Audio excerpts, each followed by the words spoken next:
Bueno, Marguerite Krayencourt, Bruselas, Bélgica, 8 de junio de 1903. Es una escritora de una familia aristocrática. Su padre se encarga de su educación. La madre de Marguerite fallece apenas da luz. Y su padre se encarga de, como decía recién, de la educación de su hija. Su padre era un gran jugador y la educación de Marguerite, que incluía el griego y el latín que le enseñaba su propio padre, transcurrió en diferentes ciudades de Europa, todas ellas en general provistas de casinos. En 1920 publica su primera novela, Alexis o el Tratado del Inútil Cansancio, que firma esta vez como Marguerite Yourcenar, que es el anagrama de Krayencourt.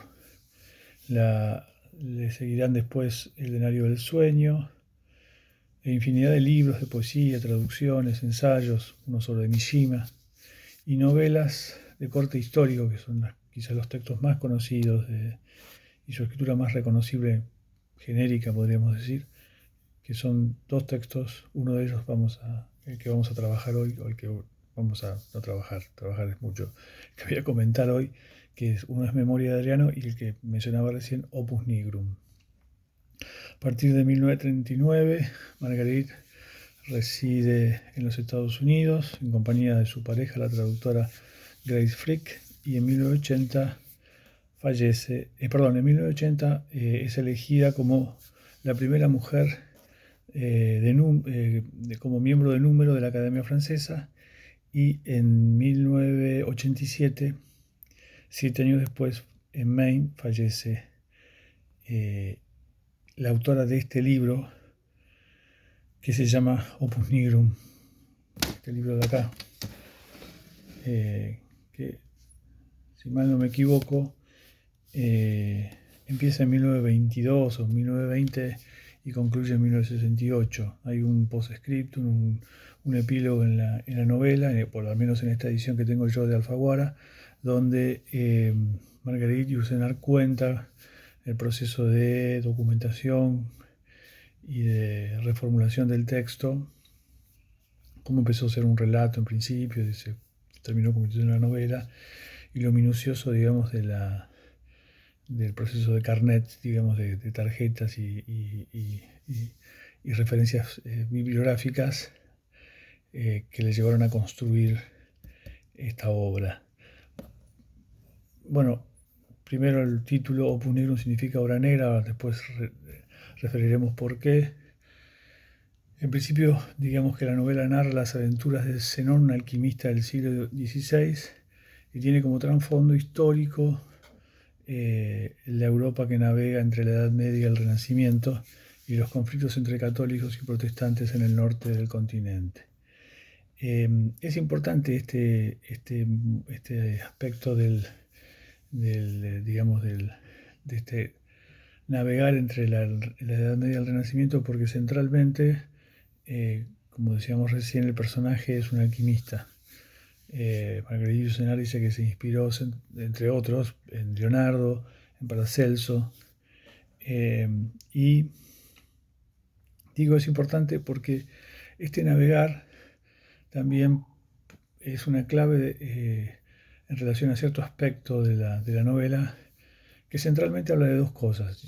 Habla de muchas cosas como toda novela, pero en principio habla de la vida de un hombre, de este personaje que es Zenón, y habla de la vida de este hombre en relación a su conocimiento, a su arte, al arte alquímico. El conocimiento es también un personaje, como también es un personaje del trasfondo de época en esta historia. Y ambas cosas están bastante ligadas, porque justamente la alquimia es una disciplina que surge como una especie de metabolización todavía en ciernes, o no, depende de cómo se lo quiera ver. Muchos entienden como de algunos aspectos de la ciencia moderna, y al mismo tiempo con profundas raíces en otro tipo de conocimiento, en un conocimiento de orden más trascendente o espiritual, por llamarle de alguna forma. No sé si la aseveración es del todo precisa, entre la empiria y el espíritu, podríamos decir. Ahí navega un poco, no sé si navega el conocimiento alquímico, pero sí sé que navega en este relato, o está retratado desde ese lugar. También otro aspecto que es importante en esta historia es la relación de este alquimista con ese conocimiento alquímico.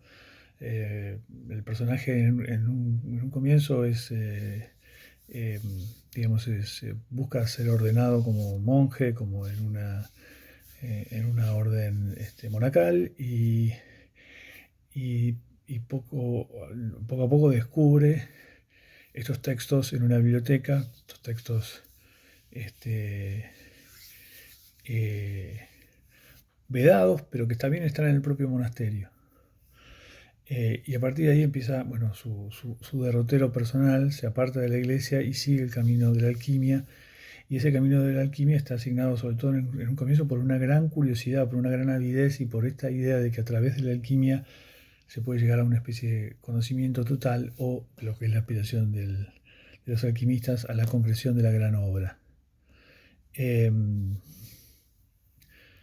para decirlo en términos de los que no tenemos ninguna relación con la alquimia, pero sí en la lectura de este texto tendrán que confiar en mi palabra, tiene algo que ver con una metáfora de cierto momento de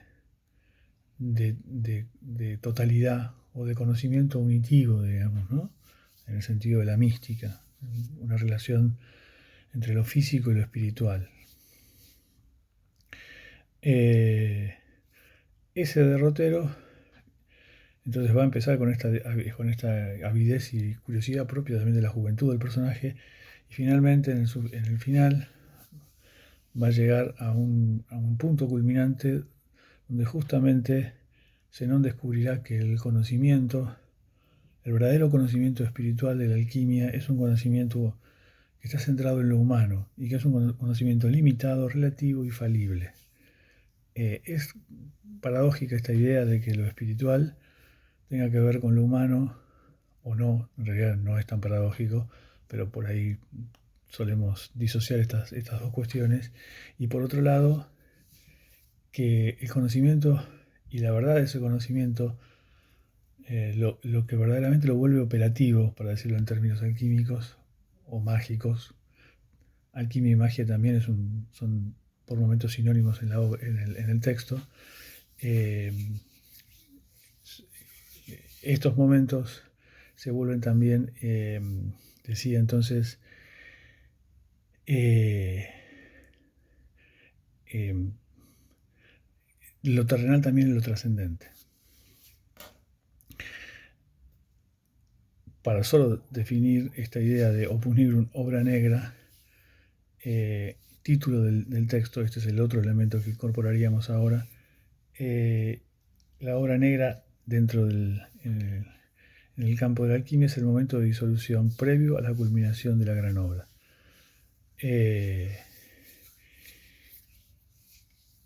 Justamente cuando Zenón accede a esta idea o entiende que este conocimiento es relativo, para llegar a esto tendrá que pasar por un momento de duda o de oscuridad,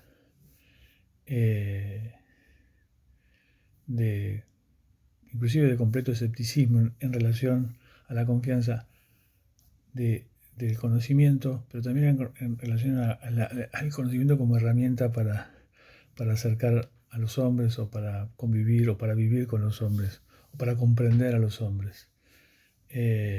Algo que a Zenón le cuesta mucho, atrapado, básicamente, como decíamos al principio, en la encrucijada entre protestantes y católicos, que a lo largo de toda la novela se queman, se ajustician, digamos, pelean encarnizadamente. Ese clima de época está muy bien relatado en el libro. Le genera a este personaje una profunda desconfianza. Probablemente es en parte esa obra negra que menciona el título, y que, insisto, es como el paso previo a este momento de culminación y de descubrimiento de que el conocimiento finalmente, el verdadero conocimiento es limitado, relativo y falible. Bueno, quería mencionar también otra cosa. Antes quisiera recordar algo para poner en contexto lo que voy a hacer, que tampoco es nada demasiado maravilloso, sino simplemente para poner en contexto por qué lo hago y de dónde viene. Recordaba hace poquito un texto de Barthes, no recuerdo el nombre ahora, quizás alguien me lo pueda recordar en algún momento, en algún comentario. Un texto de Barthes donde Roland Barthes dice que el lector, la lectora de novelas, el lector y novela que también porta un conocimiento, la ficción también es portadora de un conocimiento, a veces de orden alquímico, de orden de transformación, ¿no? El lector y la lectora, decía Roland Barthes, detiene su lectura cuando justamente el texto lo captura verdaderamente, cuando lo seduce, cuando lo hechiza, levanta la vista y ve, poco respira frente a lo que el texto lo ha conmocionado, a lo que la trama novelesca lo ha conmocionado, y descubre en ese momento de expansión que entre el afuera y el adentro hay una íntima relación, una afinidad, dice Barthes. No sé si usa la palabra exactamente afinidad, pero utiliza esta idea de algo que es una relación de continuidad. Me ha pasado, me sigue pasando por suerte. Este libro es un libro que leí cuando tenía por primera vez, cuando tenía unos 20 años, y ahora lo vuelvo a leer a mis 55 y me sigue pasando algo de esto en el texto, y eso me lleva a subrayar algunas partes de ese texto, pero no con el intento de que ese subrayado sea ejemplificador de la armazón intelectual de la historia, digamos, de su armazón en cuanto a forma narrativa o aspectos para analizar intelectualmente. También los hay, creo, en estas observaciones, o podría haberlos. Pero en todo caso, lo que estoy buscando más que nada es ese momento en esos momentos en los que en la lectura también me detuve y miré hacia afuera. Lo llamo modestamente perlas, son mis perlas. Seguramente en otra lectura, y eso es lo bueno, habrá otras. Muy al comienzo de esta historia, cuando todavía Zenón está en este monasterio que mencionaba al principio y que va a constituir el comienzo de su aventura, digamos, por el mundo, dice: mis pies vagan por el mundo como un insecto entre las páginas de un salterio. Me fascinaba la idea, la relación y la imagen en realidad de ese bichito caminando por el misal, digamos, y la relación de la comparación de Zenón, de su vida, su experiencia en el mundo como experiencia lectora, como alguien que lee algo, y también que como lector se detiene en otras cosas, en otras cosas que también entran en el texto, aunque el texto no lo quiera, un bichito, un insecto. Me parecía bella la imagen, además, ¿no? Más allá de la explicación o del razonamiento. En algún otro momento también el texto dice, el narrador dice, porque es Zenón el que habla, se había visto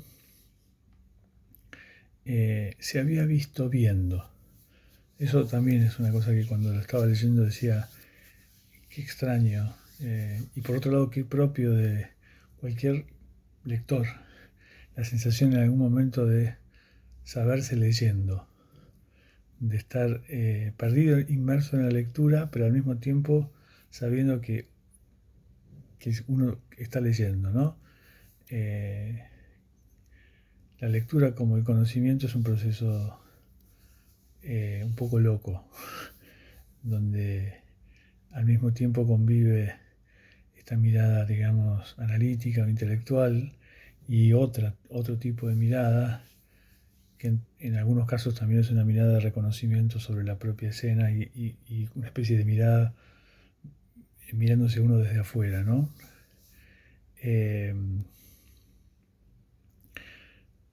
También, como decía antes, el texto menciona varias veces a la magia. En realidad la menciona como analogía de la alquimia. No sé si propiamente lo es, pero en todo caso así aparece en la novela. Y dice lo siguiente en relación a esta cuestión de la magia. No creo que acá haya necesidad de mayor comentario. Dice lo siguiente: en cierto sentido todo era magia, magia la ciencia de las hierbas y de los metales que permiten al médico influir sobre la enfermedad y el enfermo, magia la misma enfermedad que se impone al cuerpo como una posesión del que éste en ocasiones no quiere curarse, magia el poder de los sonidos agudos y graves que inquietan al alma o la sosiegan. Magia, sobre todo, el virulento poder de las palabras, casi siempre más fuerte que las cosas y que explica los acertos del Sefer Yetzirah, por no decir del Evangelio según San Juan. El prestigio que rodea a los príncipes y se desprende de las ceremonias de iglesia es magia, y magia los negros cadalzos y los lúgubres tambores que acompañan las ejecuciones y aterran a los papanatas aún más que las víctimas. Mágicos son por fin el amor y el odio que imprimen en nuestros cerebros la imagen de un ser por el que consentimos dejarnos hechizar. Solo agrego este comentario, esta observación en relación a la cita, que contrariamente a lo que uno puede imaginar cuando habla de la magia, lo que me gusta de este fragmento y de lo que un poco es el enfoque de la novela es que la magia no es lo inexplicable. La magia es lo evidente, en todo caso, que por tan evidente no precisa explicación, que es una sutil diferencia. Otro momento, otra perla en la cual me quedé por fuera del texto y adentro del texto, uniendo ambas partes. Enos, dice Zenón, dice: enos metidos más que nunca en el mundo del trigo que trituran y del cordero al que sangran. El texto está lleno de una retórica que, por otro lado, modestamente por lo que he podido leer de alguna otra cuestión de textos alquímicos o bueno, no de toda la alquimia, pero de algo de la alquimia, remite un poco al discurso de lo sagrado, digamos, ¿no? En este caso, un discurso concretamente religioso o con en parte con ese contenido. Y finalmente, hacia el final del texto, dice lo siguiente: había leído Zenón en Nicolas Flamel la descripción del Opus Nigrum, la experiencia de la disolución y la calcinación de las formas, que es la parte más difícil de la obra. Y hay otra cita que también complementa esta, a ver si la encuentro, que dice: ahora las dos ramas de la parábola se unían. La mors filosófica se había realizado. El operador quemado por los ácidos de la búsqueda era a la vez sujeto y objeto, frágil alambique y en el fondo del receptáculo precipitado negro. También Zenón descubre al final que el objeto de ese conocimiento y de ese estudio que Él pone en los hombres, en los otros y en el mundo, finalmente es el conocimiento propio, pero no el conocimiento propio en el sentido del conocimiento de lo que yo soy,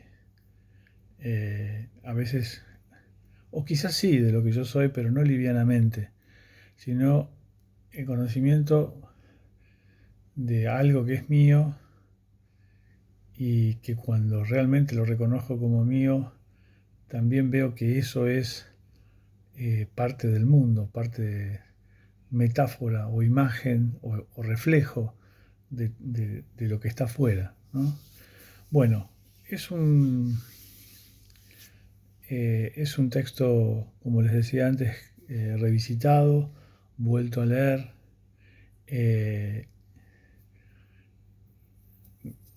extraño por, por su contenido un poco, porque nos resulta, porque me ha resultado, me sigue resultando cuando lo leí a mis 20 años me parecía todavía más extraño que lo que me resulta ahora, quizás. Eh, por esto que decía antes, ¿no? Por esta cualidad de mezclar o de poner para nosotros, hombres ya ni siquiera de la posmodernidad, sino de un mundo de pura tecnología, eh, poner el centro en este vínculo ambiguo eh, en relación a la imagen de la alquimia entre, como decía al principio, en un conocimiento empírico y al mismo tiempo eh, álmico o espiritual o eh, etérico. Bueno, muchas gracias.